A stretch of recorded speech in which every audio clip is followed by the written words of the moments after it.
الرحمن الرحیم۔ صحیح بخاری حدیث نمبر 540۔ انس بن مالک رضی اللہ تعالیٰ عنہ نے خبر دی کہ جب سورج ڈھلا تو نبی صلی اللہ علیہ وسلم حجرے سے باہر تشریف لائے اور ظہر کی نماز پڑھائی، پھر منبر پر تشریف لائے اور قیامت کا ذکر فرمایا، اور آپ نے فرمایا کہ قیامت میں بڑے عظیم امور پیش آئیں گے۔ پھر آپ نے فرمایا کہ اگر کسی کو کچھ پوچھنا ہو تو پوچھ لے، کیونکہ جب تک میں اس جگہ پر ہوں تم مجھ سے جو بھی پوچھو گے میں اس کا جواب ضرور دوں گا۔ لوگ بہت زیادہ رونے لگے۔ آپ برابر فرماتے جاتے تھے کہ جو کچھ پوچھنا ہو پوچھو۔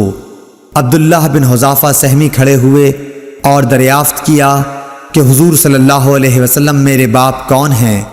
آپ نے فرمایا کہ تمہارے باپ حذافہ تھے۔ آپ اب بھی برابر فرما رہے تھے کہ پوچھو کیا پوچھتے ہو؟ اتنے میں عمر رضی اللہ تعالی عنہ ادب سے گھٹنوں کے بل بیٹھ گئے اور انہوں نے فرمایا کہ ہم اللہ تعالیٰ کے مالک ہونے، اسلام کے دین ہونے اور محمد صلی اللہ علیہ وسلم کے نبی ہونے سے راضی اور خوش ہیں۔ پس اس گستاخی سے ہم باز آتے ہیں کہ آپ سے جا اور بے جا سوالات کریں۔ اس پر حضرت صلی اللہ علیہ وسلم خاموش ہو گئے۔ پھر آپ نے فرمایا کہ ابھی ابھی میرے سامنے جنت اور جہنم اس دیوار کے کونے میں پیش کی گئی تھی، پس میں نے نہ ایسی کوئی عمدہ چیز دیکھی جیسی جنت تھی اور نہ کوئی ایسی بری چیز دیکھی جیسی دوزخ تھی۔